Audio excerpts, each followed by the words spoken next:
ಸಾರಿಗೆ ನೌಕರರ ಮುಷ್ಕರಕ್ಕೆ ಹೈಕೋರ್ಟ್ ಗರಂ ಆಗಿ ಪ್ರತಿಕ್ರಿಯೆ ನೀಡಿದೆ. ಇವತ್ತು ಹೈಕೋರ್ಟ್ ವಿಭಾಗೀಯ ಪೀಠದಲ್ಲಿ ನಡೆದಂತಹ PIL ವಿಚಾರಣೆ. ಜನರಿಗೆ ನಿಮ್ಮ ಮುಷ್ಕರದಿಂದ ಸಮಸ್ಯೆ ಆಗ್ತಾ ಇದೆ, ಅದು ಆಗಬಾರದು ಅಂತ ಹೇಳಿ ಹೈಕೋರ್ಟ್ ಇವತ್ತು ತರಾಟೆಗೆ ತೆಗೆದುಕೊಳ್ತು. ಎಸ್ಮಾ ಜಾರಿ ಆದರೂ ಕೂಡ ನೀವು ಮುಷ್ಕರ ನಡೆಸ್ತಾ ಇದ್ದೀರಿ, ಇದು ಕಾನೂನು ಬಾಹಿರ. ಹೀಗಂತ 4 ಸಾರಿಗೆ ನಿಗಮಗಳ ನೌಕರರ ಸಂಘಕ್ಕೆ ನೋಟಿಸ್ ಜಾರಿಗೊಳಿಸಿದೆ. ಜೊತೆಗೆ ಮುಷ್ಕರಕ್ಕೆ ನೀಡಿದಂತಹ ತಡೆಯಾಜ್ಞೆಯನ್ನು ಇನ್ನೂ 2 ದಿನಗಳ ಕಾಲ ವಿಸ್ತರಣೆ ಮಾಡಿದೆ. ಅಲ್ಲಿಗೆ ವಿಚಾರಣೆಯನ್ನು ಆಗಸ್ಟ್ 7ಕ್ಕೆ ಮುಂದೂಡಿದೆ ಹೈಕೋರ್ಟ್. ಅಲ್ಲಿವರೆಗೂ ಕೂಡ ಮುಷ್ಕರವನ್ನ ನಡೆಸುವಂತಿಲ್ಲ.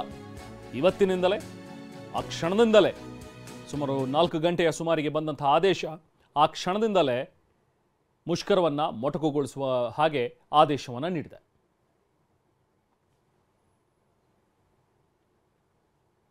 ಸೊ ಮುಷ್ಕರವನ್ನ ಯಾಕೆ ಕಂಟಿನ್ಯೂ ಮಾಡಿದ್ರೆ, ಹೈಕೋರ್ಟ್ ಹೇಳಿದ ಮೇಲೂ ಕೂಡ ಇವತ್ತು ಯಾಕೆ ಮುಷ್ಕರವನ್ನ ನಿಲ್ಲಿಸಲಿಲ್ಲ ನೀವು ಅಂತ ಹೇಳಿ ಖಾರವಾಗಿ ಇವತ್ತು ಪ್ರಶ್ನೆಯನ್ನ ಕೇಳ್ತು ಹೈಕೋರ್ಟ್. ಸೊ ಇಲ್ಲಿವರೆಗೂ ನಡೆದಂತಹ ಮಾತುಕತೆಯ ವಿವರವನ್ನ ಕೇಳ್ತು. ಅದಕ್ಕೆ ಸರ್ಕಾರದ ಪರ ವಕೀಲರು ಕೂಡ ಮಾತುಕತೆಯ ವಿವರವನ್ನ ನೀಡಿದ್ರು. ಅಡ್ವೊಕೇಟ್ ಜನರಲ್ ಇಂಡಸ್ಟ್ರಿಯಲ್ ಡಿಸ್ಪ್ಯೂಟ್ ಕಾಯ್ದೆಯಂತೆ ಸಂಧಾನ ಸಭೆ ನಡೆಸಲಾಗ್ತಾ ಇದೆ ಅಂತ ಹೇಳಿ ಅಡ್ವೊಕೇಟ್ ಜನರಲ್ ಕೂಡ ಮಾಹಿತಿಯನ್ನ ನೀಡಿದ್ರು ಹೈಕೋರ್ಟಿಗೆ. ಸೊ ಸಾರಿಗೆ ಸಂಘಟನೆಗಳ ವಕೀಲರಿಗೆ ನ್ಯಾಯಾಂಗ ನಿಂದನೆಯ ಎಚ್ಚರಿಕೆ ಕೂಡ ಈ ಸಂದರ್ಭದಲ್ಲಿ ಹೈಕೋರ್ಟ್ ನೀಡಿದೆ. ನೀವು ಹೈಕೋರ್ಟ್ನ ಆದೇಶವನ್ನು ಪಾಲನೆ ಮಾಡಿಲ್ಲ, ಹಾಗಾಗಿ ನಿಮ್ಮ ವಿರುದ್ಧ ನ್ಯಾಯಾಂಗ ನಿಂದನೆಯ ಕೇಸ್ ದಾಖಲಾಗುತ್ತೆ. ಜೊತೆಗೆ ನಿಮ್ಮ ಪದಾಧಿಕಾರಿಗಳೇನಿದಾರಲ್ಲ, ಸಂಘದ ಪದಾಧಿಕಾರಿಗಳು, ಅವರನ್ನ ಅರೆಸ್ಟ್ ಕೂಡ ಮಾಡಬಹುದು ಅಂತ ಹೇಳಿ ತರಾಟೆಗೆ ತೆಗೆದುಕೊಳ್ತು. ಸಾರಿಗೆ ಸಂಘಟನೆಗಳ ಪರ ವಕೀಲರಿಗೆ ಹೈಕೋರ್ಟ್ ಕೊಟ್ಟಂಥ ಎಚ್ಚರಿಕೆ.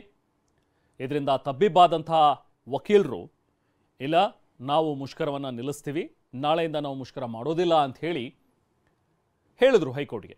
ಸೊ ಮುಷ್ಕರ ನಿಂತಿರೋದ್ರ ಬಗ್ಗೆ ನಾಳೆ ಮಾಹಿತಿಯನ್ನು ಕೊಡಬೇಕು. ಇಲ್ಲ ಅಂತ ಹೇಳಿದ್ರೆ ನಾಳೆ ನ್ಯಾಯಾಂಗ ನಿಂದನೆ ಕೇಸ್ ದಾಖಲಿಸಲಾಗುತ್ತೆ, ನಿಮ್ಮ ಪದಾಧಿಕಾರಿಗಳನ್ನು ಅರೆಸ್ಟ್ ಕೂಡ ಮಾಡಬಹುದು ಅಂತೇಳಿ ಹೈಕೋರ್ಟ್ ವಿಭಾಗೀಯ ಪೀಠ ಇವತ್ತು ಖಡಕ್ ಸೂಚನೆಯನ್ನು ಕೊಡ್ತು.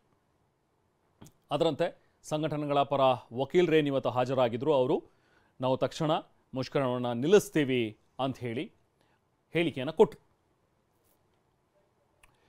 ಸೊ ಇದರ ಬೆನ್ನಲ್ಲೇ